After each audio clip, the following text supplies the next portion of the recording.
Hey, what's going on there, YouTube? This is SCL0220. I am back for a brand new movie review. Actually, this is not a brand new movie. This movie's been out for quite a while.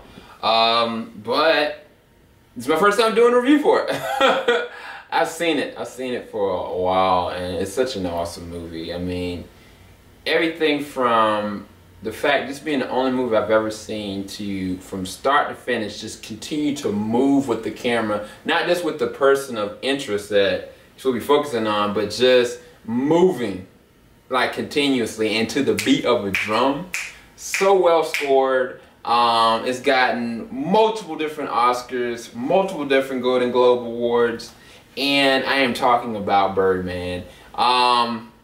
This movie was so amazing on different levels. Alejandro, I believe, won Best Director. I think Birdman won Best Picture, and I think he got Best Screenplay Writing as well. Michael Keaton got nominated for Academy Award. Unfortunately, he did not win, which I thought he should have. This movie was just amazing. First off, I'll go ahead and talk about the visuals. The visuals for this thing, on a cinematic level, whoever the cinematographer was, I think he won the Academy Award. This was done amazingly. I mean, I don't know who thought up the plan to take, because basically the story centers around a guy that was an actor that played this great superhero, Birdman, watched up for a little while and wanted to go into the theater to go and rebuild, or at least solidify himself as a real ideal actor from the perspective of everybody. But I think that the wounds of the past have caused him to really slowly lose it. Maybe on a schizophrenic level, maybe on a social level. But definitely the things have been stretched as far as his relationships with his daughter, with his ex-wife, with all the different people around him, that they know that he has life in him and he has abilities, but like he's just not there. And I mean, like he's absorbed into himself. And I mean, that's why I loved the cinematography, because when you look at Michael Keaton in a certain times where you're looking at him, it might be a backdrop that's really light, it might be a backdrop that's really yellow, it might be just a regular panned out screen, just looking in perspective of what he's interacting with, what he's doing, and then it just totally flips the script based on his mental state. Like all of a sudden, you might see like some heavy visual effects of like something shooting down into the ground, or like something like jumping into the air or pushing to the side, because he's got an alter ego in his mind that makes him think that he is still Birdman in this picture. And it's so amazingly visually done.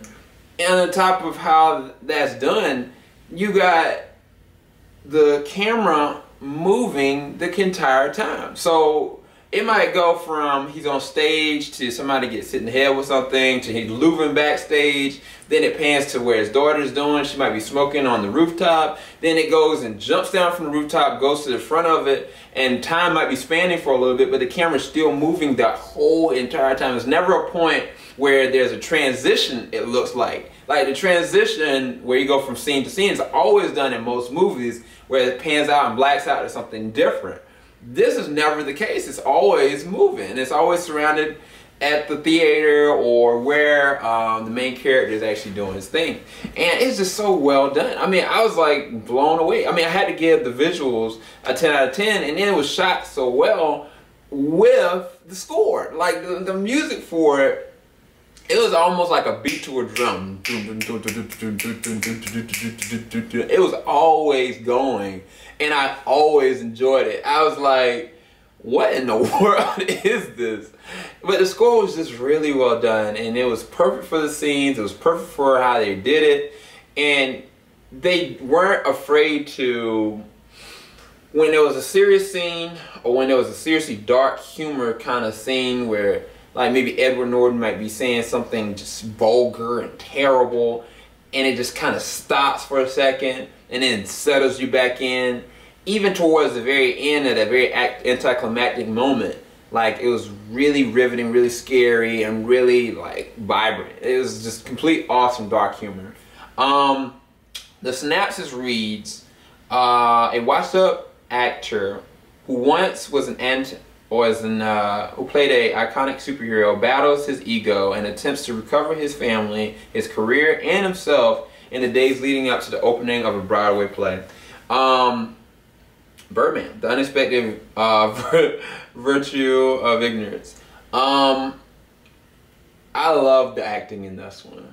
I think that not only Michael Keaton, who he blew it away. I think somebody has said they've never seen somebody act as though they are an actor acting in an actual play. And that's, if you think about the fact, okay, you take yourself and you're like, okay, I relived being Batman.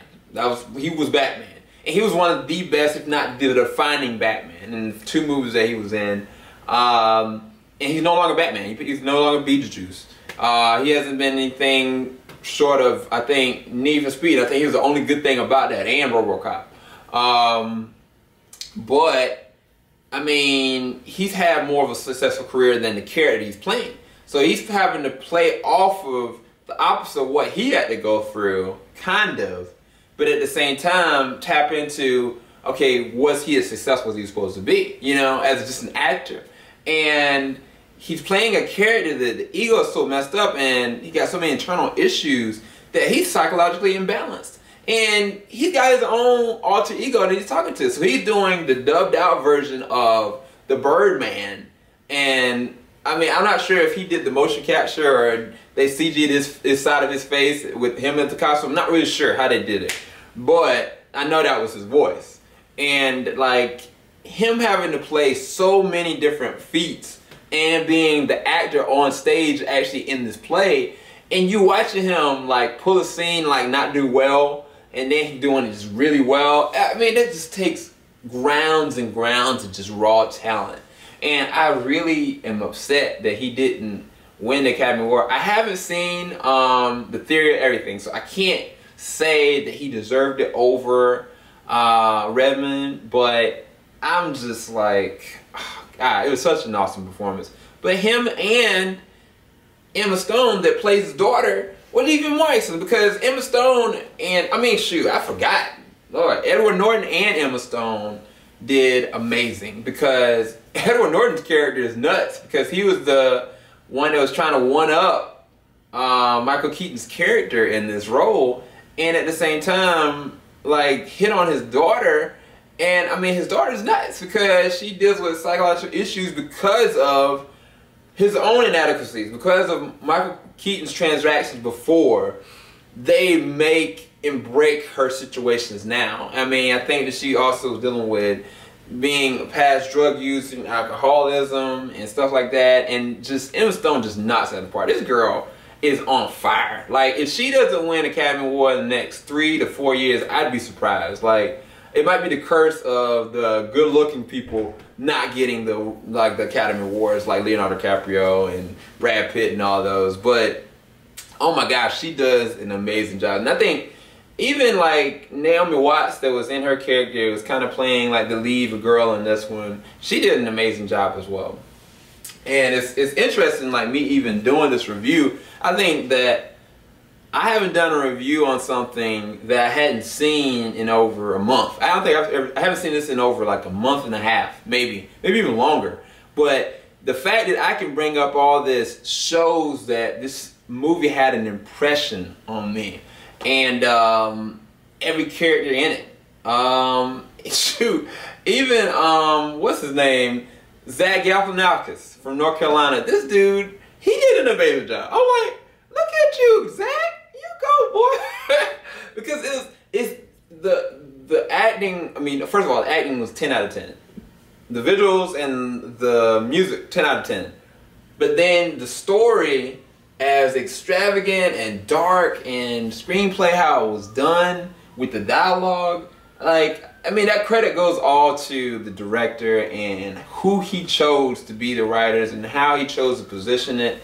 I mean, I don't even have to talk about the story. because it's a ride that you need to go through, and you just need to know that it might not have the best kind of ending, in that, I mean, that you want to happen, and at the same time, you're gonna be wowed and thrilled, and at the same time shocked.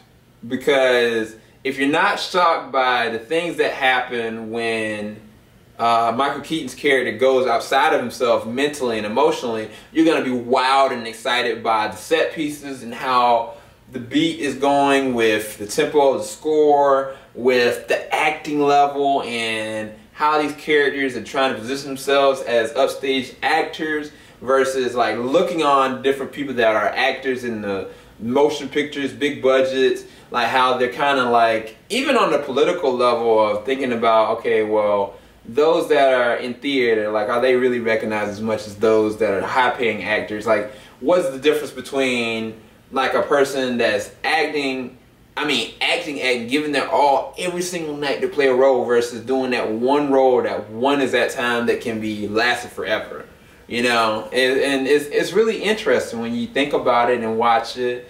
It's very thought-provoking, and it's very elaborate in the way that the delivery of the message is supposed to be. And just for me, like I said, I haven't seen this movie in like months, but if y'all listen to what I'm saying, like, I'm describing what I saw when I saw it, and I've only seen it once, but I had to buy it, you know, and I think I want to see it again. I've been waiting for Joe to watch it, but I've made up in my mind that I'm not gonna not give y'all a review if me and Joe are not gonna watch something together. So, but yeah, Birdman, 10 out of 10, easily. One of the best movies this year, if not the defining best movie this year. Dang, I wish Michael Keaton would have won. But I think I might be biased because he was in the first movie I've ever seen. So, yeah, I mean, I could put in Batman right now and go to sleep on it. You know what I'm saying? But definitely go and check out Birdman. If you've not watched it, go pick it up from your local Best Buy. I think it might be still on sale. And look for Mockingjay Part 2 to be out at Best Buy this Friday. And yeah, I was gonna go see Focus tonight. I could not go see Focus tonight, so if I can, I'm either gonna go see it tomorrow or I'm gonna go see Tuesday. But look for a review of Focus starring Will and Robbie coming up very soon, I promise. And hopefully y'all like all the different things I've been putting up tonight. And yeah, I'm out. This is SCO0220 signing out. Later, everybody. I'll be back.